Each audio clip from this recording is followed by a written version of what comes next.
Isang larawan mga kapatid ang di umano'y kuha mula sa China kung saan makikita ang isang flatbed truck na sakay ang pinaniniwalaang Patriot missile ng Amerika.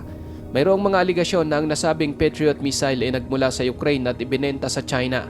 At mayroon ding mga nagsasabi na ito'y nakuha ng Russia at iniregalo ni Putin kay Xi Jinping.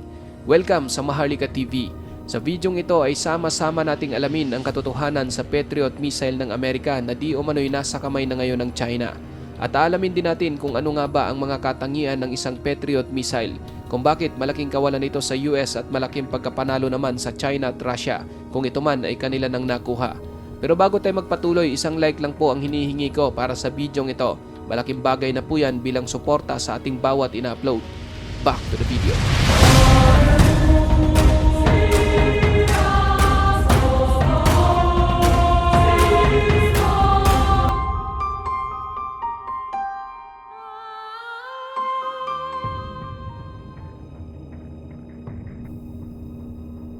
Ang Patriot missile mga kapatid o MIM-104 Patriot ay isang surface-to-air missile system.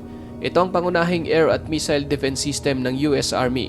Bagamat sa una idinisenyo ito bilang isang anti-aircraft system, ngunit ang mga bagong variant nito ay mayroon ng kakayahang intercept ang mga ballistic at cruise missile, loitering munition at aircraft. Ginawa ang system ng US defense contractor na Raytheon at kinuha ang pangalan nito mula sa radar component ng weapon system na kilala bilang Phased Array Tracking Radar to Intercept on Target o Patriot sa maikli.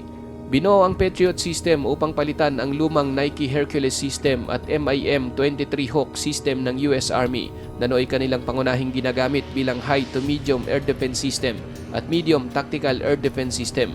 Napaka-sopistikado ng Patriot system kung kaya't gano'n na lang ang pag-iingat ng Amerika na wag itong makuha o magaya ng kanilang mga kaaway. Katunayan, gumagamit ang system na ito ng isang advanced na aerial interceptor missile at mga high-performance radar system.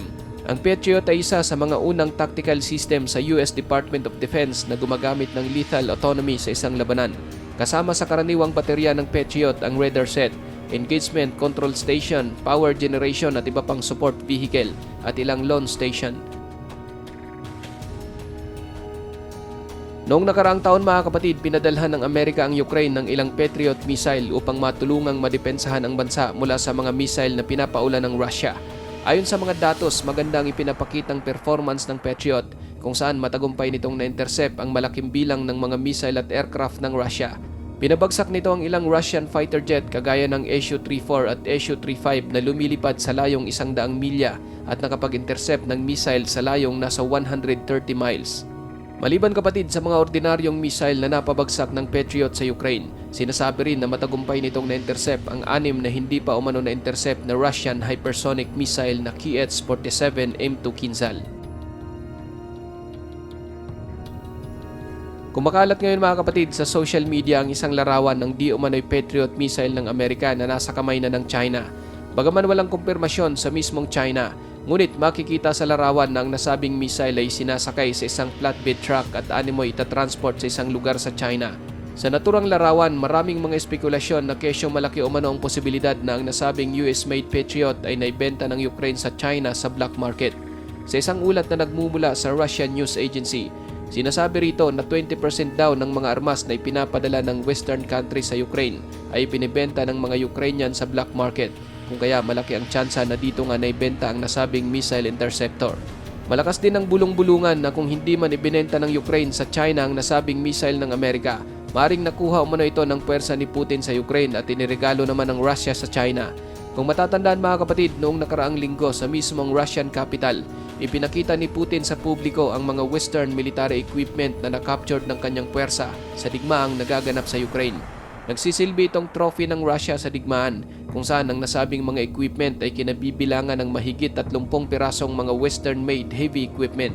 Kasama rito ang US-made AIM-1 Abrams battle tank at ang Bradley Armored Fighting Vehicle, ang Leopard 2 tank at Marder Armored Infantry Vehicle mula Germany at ang French-made na AMX-10 RC Armored Vehicle. Lantaran mga kapatid na ipinakita ni Putin sa publiko kung anong klaseng mga gamit pandigma ang kanilang nakuha mula sa kanlurang puwersa. Ngunit hindi nito kinumpirma na nakakuha sila ng isang US-made Patriot missile. Sa halip, 2 launcher lamang ng Patriot ang kumpirmadong nasira ng Russia sa Ukraine.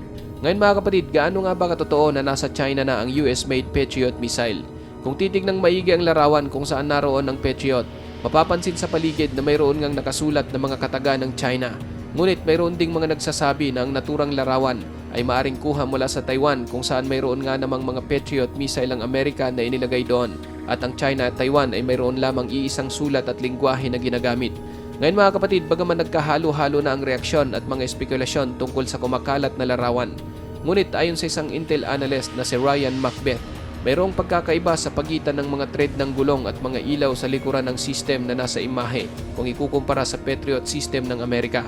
Base naman sa isang dating commander ng Air Defense Artillery School ng Army, ang nasa larawan ay hindi totoong Patriot missile dahil nakikita niya raw na ang umbilical cable na nagmumula sa likod na dulo ng mga launcher ay malinaw na nagpapakita na ito ay isang launcher ng pagsasanay o isang decoy. Napansin din ng dating commander na ang nasabing launcher sa larawan ay may markang inert sa gilid. Ang imahean niya ay nagpapakita ng isang mock-up ng isang Patriot factory system. Ibig sabihin, gumawa pa lang China ng isang peking Patriot missile upang kanilang gawing target practice sa kanilang gagawing mga pagsasanay militar. Hindi rin naman uubra kahit sasabihin pa na talagang nakuha nga ng China at Russia ang Patriot ng Amerika sapagkat ang nakikita raw sa larawan ay isang launcher lamang. Ang isa umanong Patriot ay binubuo ng Patriot battery kabilang ang isang set ng radar, engagement control station, power generation, support vehicles, komplikadong mga software at maraming launch station.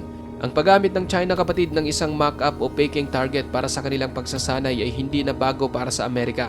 At kahit na kapatid sa digmaan sa Ukraine, ang magkabilang panig ay gumagamit ng mga dummy asset, kabilang ang mga tangke, fighter jet at Patriot air defense system mock-up upang linlangin ang mga puwersa ng kaaway.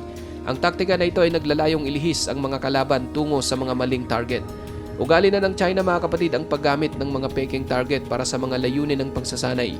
Halimbawa, isang satellite image ang natuklasan kung saan nagtayo ang China ng isang replika ng capital city ng Taiwan, kabilang ang tanggapan ng Pangulo at iba pang mga gusali ng pamahalaan. Kung ikukumpara sa aktual na mga mapa, ang replika ay lumilitaw na talagang makatotohanan. Mayroon itong tumpak na representasyon ng mga kalsada at kapaligiran. Isang imahe rin noon ang nakuha ng satellite kung saan gumawa rin ang China ng mga peking aircraft carrier at iba pang mga barkong pandigma ng Amerika. Ang mga replika na ito ay inilagay ng China sa disyerto upang magsilbing peking target para mapahusay ang kanilang mga kakayahan at pangkalahatang paghahanda sa militar. Ngayon mga kapatid, malinaw na ang nasabing Patriot na nasa larawan ay isang replika o peking target lamang na sadyang ginawa ng China para sa kanilang mga pagsasanay militar. Ikaw kapatid, ano ang masasabi mo sa videong ito? Para sa iyong opinion, i-comment mo na yan sa ating comment section sa ibaba. At kung nagustuhan mo naman ang videong ito, paiwan naman ako ng like at pa-subscribe na rin sa ating munting channel. Maraming salamat sa panonood hanggang sa susunod na naman nating upload. Peace out!